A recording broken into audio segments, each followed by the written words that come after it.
দেখো বন্ধু, আমি রান্না করছি। দেখো, ডিম দিয়ে আলু দিয়ে পটলের রান্না করব। এটা ডিম অমলেট করে নিয়েছি।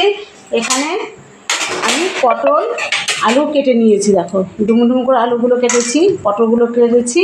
এখানে মশলা আছে, নুন আছে, হলুদ আছে, আদা রসুন পেঁয়াজ বাটা আছে, লঙ্কা আছে, চিনি দিয়েছি স্বাদ মতন।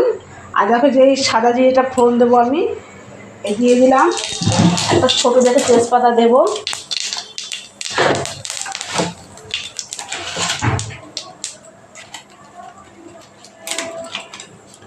ছোটো জায়গায় তেজপাতা দিয়ে দিলাম। এখন আমি আলুগুলো পটলটা ভেজে নেব।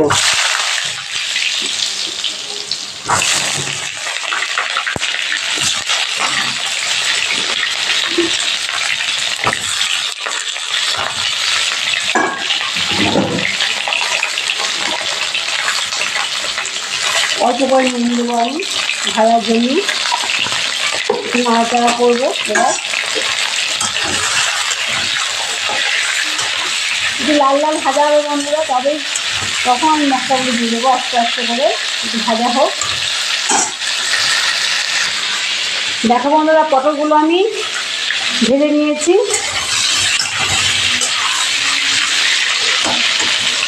দেখো, লাল লাল করে ভাজা হয়েছে পটলটা, আর একটু ভাজা হবে। দেখো বন্ধু, ভাজা ভাজা হয়ে গেছে। দেখো, লাল লাল হয়েছে ভাজাটা, বাদামি কালারের মতো হয়ে গেছে ভাজাটা আমার পটল আলুটা। এখন আমি এই যে মশলাগুলো করে রেখেছি, এই মশলাটা আমি দিয়ে দেবো। দেখো, এই দিয়ে দিলাম মশলাটা।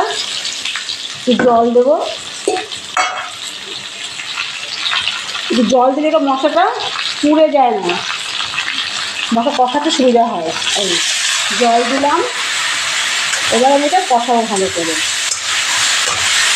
পুরো তেল ছেড়ে দেবে, তখন আমি এটা অল্প জল দিয়ে ডিমগুলো দিয়ে, যদি ওই ডিমের ডালনাটা আমাদের খাবার, আমি আর তোমার দাদাভাই খাবো না, এটা খাবে। আরও অনেক মেম্বার আছে খাওয়ার জন্য ঘরে, তারা খাবে।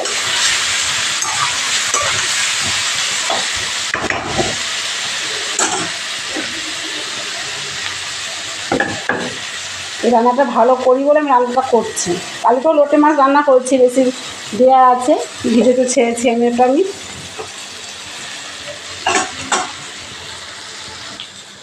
দেখো বন্ধুরা, এটা কষানো হয়ে গেছে, তেলটাও ছেড়ে দিয়েছে, তার মানে কষানো ঠিকঠাক হয়ে গেছে।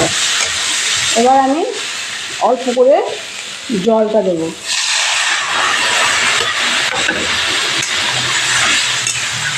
আর একটু জল দিতে হবে, তরকারিটা ফুটবে তো, আলুটা সেদ্ধ হবে।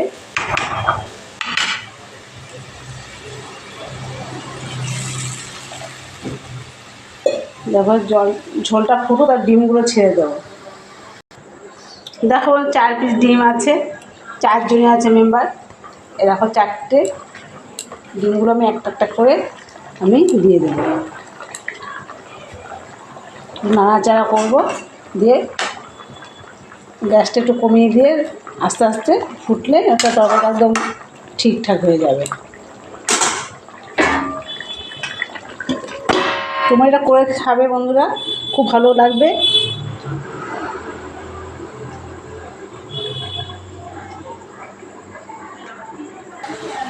দেখো বন্ধুরা, ডিম দিয়ে আলু দিয়ে পটল দিয়ে বানিয়েছি। দেখো,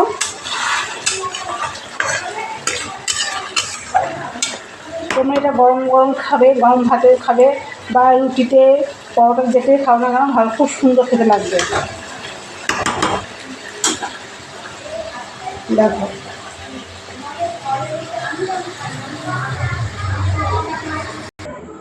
ঠিক আছে বন্ধুরা, ভালো লাগলে লাইক করবে, শেয়ার করবে, কমেন্ট করবে, সাবস্ক্রাইব করে দেবে বন্ধুরা। শুভরাত্রি, রাখছি তবে, টাটা।